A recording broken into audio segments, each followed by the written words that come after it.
আসসালামু আলাইকুম viewers, signal master die channel থেকে আপনাদেরকে স্বাগতম। আজকে আমার ভিডিওর টপিক একটি মিনি ইউপিএস নিয়ে, যা দিয়ে দুটি রাউটার এবং একটি অণু প্রায় 12 ঘন্টা থেকে 15 ঘন্টা ব্যাকআপ দেয়। এটি একটি লেড অ্যাসিড ব্যাটারি, কেনসন কোম্পানির 4.5 এম্পিয়ার 12 ভোল্ট ব্যাটারি। আমি এর আগে লে আয়ন অথবা লিথিয়াম ব্যাটারি দিয়ে বিএমএস এর সাথে কানেকশন করেছি অনেক রকম, যেগুলোতে 2 থেকে 3 ঘন্টার বেশি ব্যাকআপ পায়নি। এটি একটি মিনি আইপিএস বক্স। এটি যে কোনো ইলেকট্রিক দোকানে আপনারা পেয়ে যাবেন। আমি এখানে সার্কিট ডায়াগ্রামটি এমনভাবে করেছি যা দিয়ে 12 ভোল্ট ইনপুট নেবে এবং আউটপুট দেবে 15 ভোল্ট, এবং সেখান থেকে আপনি 12 ভোল্ট, 9 ভোল্ট, 5 ভোল্ট যে ভোল্টেজ নিতে চান সেটি বের করতে পারবেন। আমি এখানে ডায়াগ্রামটি এমন সিস্টেমে করেছি, আপনার ব্যাটারি যদি চার্জ শেষ হয়ে 6 থেকে 7 ভোল্টেও চলে আসে, তারপরেও আপনার রাউটারটি বন্ধ হবে না। আমি এখানে বুস্টার মডিউলটি এমনভাবে সেটিং করেছি যা দিয়ে আপনাদের 7 ভোল্ট চলে আসলেও ব্যাটারি ভোল্টেজ এখানে 15 ভোল্টই দেখাবে, এবং আপনারা 9 ভোল্ট অথবা 12 ভোল্টই পাবেন আপনাদের রাউটারের জন্য।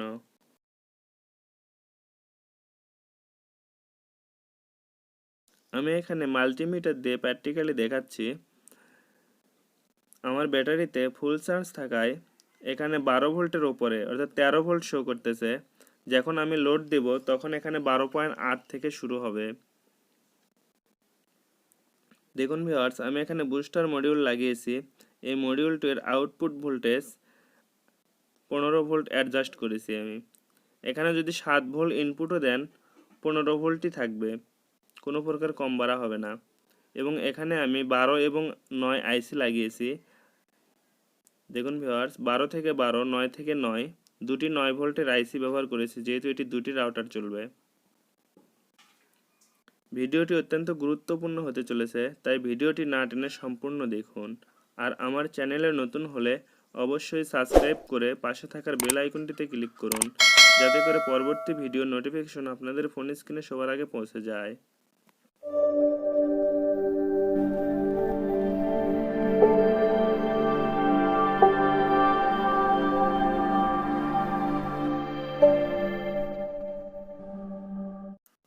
আমি আইসিগুলো আটকানোর জন্য এরকম একটি হিটসেন ব্যবহার করব, এবং এই আইসিগুলো ভোল্টেজ রেগুলেটর হওয়ায় এগুলো হিট হওয়ার সম্ভাবনা থাকে। আমি এখানে একটি 7812 এবং দুটি 7809 আইসি ব্যবহার করেছি, এবং একটি বুস্টার ব্যবহার করেছি। এটি ডিসি টু ডিসি এক্সএল 6009। এই বুস্টার মডিউলটি দিয়ে 3.7 ভোল্ট ব্যাটারির সাথে কানেক্ট করে অনেকেই মিনি ইউপিএস বানিয়ে দেখান এবং একটি রাউটার চালানোর জন্য সাজেস্ট করেন। আমিও চেষ্টা করেছি অনেক। এই বুস্টার মডিউলটি দিয়ে 3.7 ভোল্ট ব্যাটারির সাথে রাউটার কানেকশন দিয়েছিলাম। সেখানে 2 থেকে 3 মিনিট পর পর রাউটারটি রিস্টার্ট নেয় এবং ছেড়ে ছেড়ে দেয়। আপনাদের ক্ষেত্রে কেমন হয়েছে অবশ্যই ভিডিওর কমেন্ট বক্সে জানাবেন। এটি ভালো ভোল্টেজ নিতে চাইলে ইনপুটে প্রায় 10 ভোল্ট দিতে হবে এবং আউটপুটে আপনারা 15 ভোল্ট নিতে পারবেন, তাতে কোনো সমস্যা হবে না।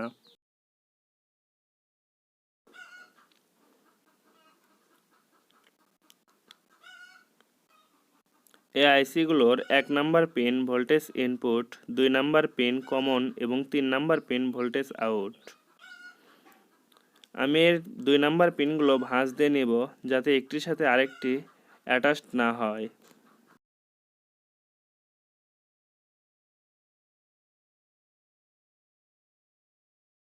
আইসিগুলোর সবগুলো ইনপুট আমি অ্যাটাচড করে নেব একটি 329 তারের ফেজ দিয়ে।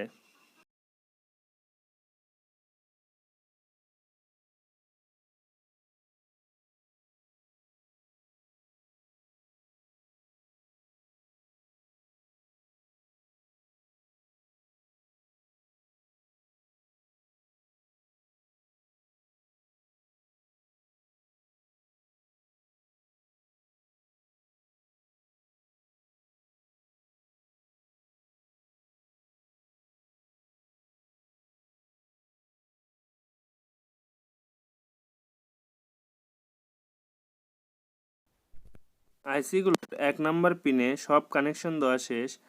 এবার আমি এগুলো ছোট করে নিচ্ছি, যাতে একটি আরেকটির সাথে অ্যাটাচড না হয়।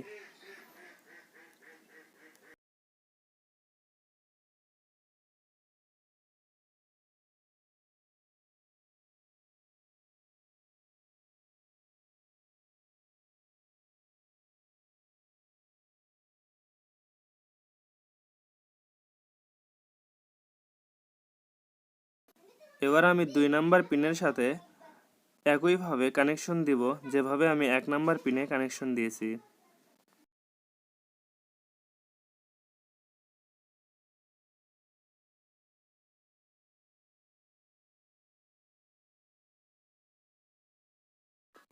তিনটি আইসির 1 নাম্বার এবং 2 নাম্বার পিন অ্যাটাচড করে নিয়েছি আলাদা আলাদা করে।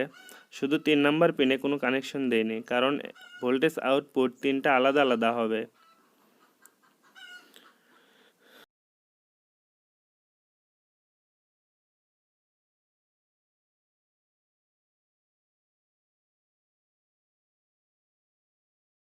বুস্টার মডিউলের আউটপুট সাইড থেকে আমি নেগেটিভ পজিটিভ তার লাগিয়ে নিচ্ছি।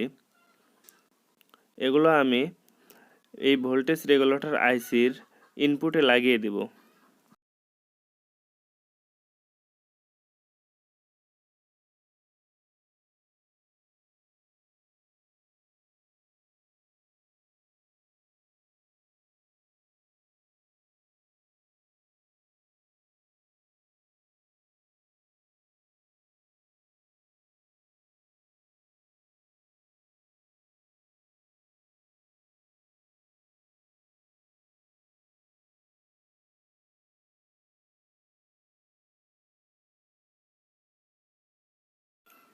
এবার আমি তিনটি ক্যাপাসিটার ইউজ করব।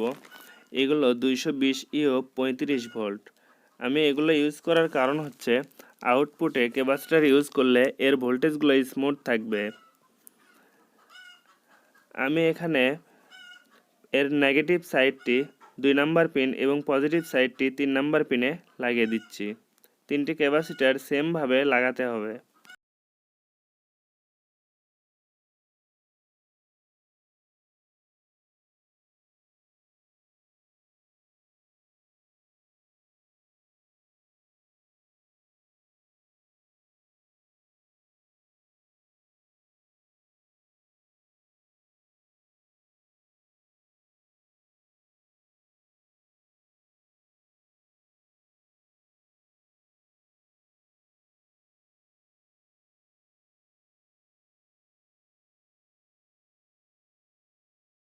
দেখুন ভিউয়ার্স, এভাবে তিনটি আইসির আউটপুটে তিনটি ক্যাপাসিটার লাগাতে হবে যাতে আপনার লোডটা ভালো দেয়।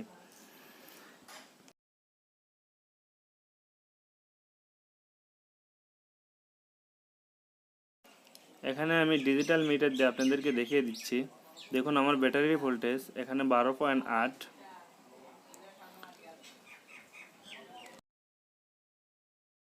এবার পাওয়ার কানেকশন দিয়ে আমি কোথায় কেমন ভোল্টেজ আছে আপনাদেরকে দেখাই দিচ্ছি। দেখুন ভিউয়ার্স, আমার সার্কিটে পাওয়ার কানেকশন দেওয়ার পর এখানে রেড লাইট জ্বলেছে, তার মানে কানেকশন চলে এসেছে। এবার আমি এই বুস্টার সার্কিটে ইনপুট এবং আউটপুট ভোল্টেজ টেস্ট করে দেখাচ্ছি। আমার এখানে ইনপুট ভোল্টেজ 12.8 এবং আউটপুট ভোল্টেজ আমি অ্যাডজাস্ট করে রেখেছি 15.4।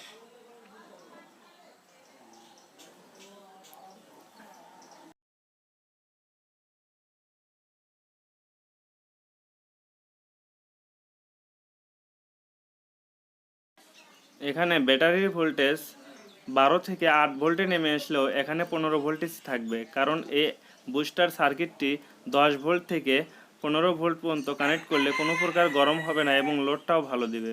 আমি প্রথমে 78-12 আইসি এবং 9-9 করে দুটি আইসি ব্যবহার করেছি। দেখুন ভিউয়ার্স, আমি এখানেও ভোল্টেজ টেস্ট করে দেখাই। যেহেতু বডিটা হচ্ছে কমন, তাই আমি কালোটা বডিতে লাগালাম এবং আউটপুটে দেখুন ভিউয়ার্স, এখানে 12.1 দেখাচ্ছে, এখানে 9.1, এখানেও তাই সেম।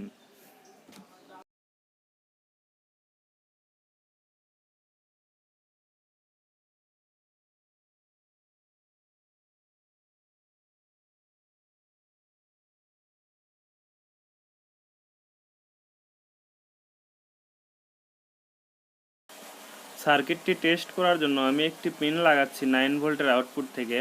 আমি একটি রাউটারে লোড দিয়ে দেখব এর ভোল্টেজ আপ ডাউন করে কিনা। আমি 9 ভোল্ট আইসি থেকে একটি আউটপুট নিচ্ছি।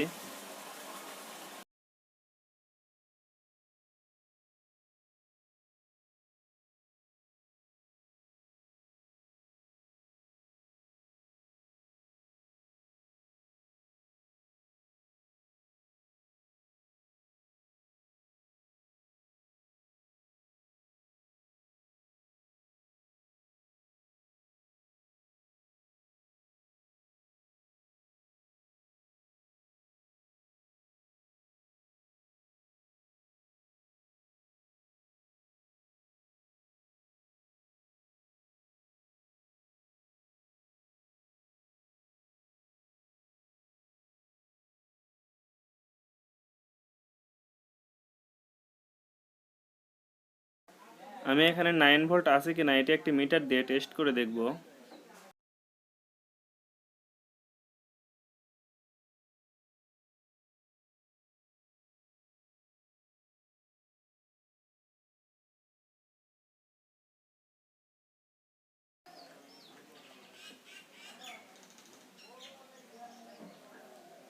দেখুন ভিউয়ার্স, এখানে 9 ভোল্ট দিচ্ছে। আমি পাওয়ার সাপ্লাই থেকে 12 ভোল্ট সাপ্লাই দিয়েছি এবং এখানে বুস্টার দিয়ে বুস্ট হচ্ছে 15 ভোল্ট এবং এখানে আইসি দিয়ে আবার 9 ভোল্ট সাপ্লাই নিচ্ছি। আমি পাওয়ার সাপ্লাই ভোল্টেজটি কমে দিয়ে দেখব এখানে 15 ভোল্ট থাকে কিনা। তার আগে আমি একটি 9 ভোল্ট রাউটারে পাওয়ার কানেকশন দিয়ে দেখব এখানে ভোল্টেজটি ডাউন হয় কিনা। দেখুন ভিউয়ার্স, আমার হাতে একটি 9 ভোল্ট রাউটার, আমি পাওয়ার কানেকশন দিচ্ছি। মিটারের দিকে লক্ষ্য করেন, দেখুন ভিউয়ার্স, আমি পাওয়ার কানেকশন দিয়েছি, তারপরে এখানে 15.4 ভোল্ট আছে এবং আমার রাউটারটি চালু হয়েছে।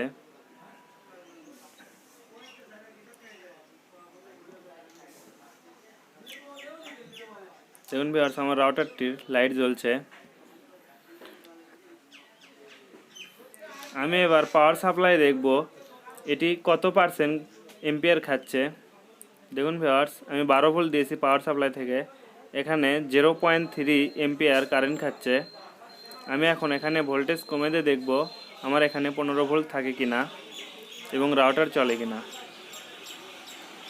দেখুন ভিউয়ার্স, আমি এখানে ভোল্টেজ কমে দিচ্ছি, এখানে আমি 8 ভোল্ট রাখলাম এবং কারেন্টটি একটু বেশি খাচ্ছে, এখন 0.4। একটি রাউটার 0.6 পর্যন্ত এম্পিয়ার খায়। দেখুন ভিউয়ার্স, আমার এখানে মিটারে 15.4 ভোল্টই আছে, আমি ওখানে আউটপুটে দিয়েছি 8 ভোল্ট, কিন্তু এখানে বুস্টারে এসে 15 ভোল্টই আছে এবং এখানে আইসি দিয়ে 9 ভোল্টে আমার রাউটারটি চলছে, কোনো প্রকার সমস্যা হচ্ছে না। আমি আবার পাওয়ারটি 12 ভোল্ট করে দেব। দেখুন ভিউয়ার্স, মিটারের দিকে লক্ষ্য করুন, কোনো প্রকার ভোল্টেজ আপ ডাউন এখানে করে না। আপনার রাউটারটি একদম নিরবিচ্ছিন্নভাবে চলবে, কোনো প্রকার আপ ডাউন করবে না। এই সার্কিটটি দিয়ে একটি কমপ্লিট ইউপিএস তৈরি করতে প্রায় 1 ঘন্টা সময় লাগবে, তাই আমি এর সেকেন্ড পার্ট ভিডিও খুব তাড়াতাড়ি দিয়ে দেব। আপনারা সেই ভিডিওটি দেখার জন্য অবশ্যই ভিডিওতে একটি লাইক করবেন এবং সাবস্ক্রাইব করে পাশে থাকুন।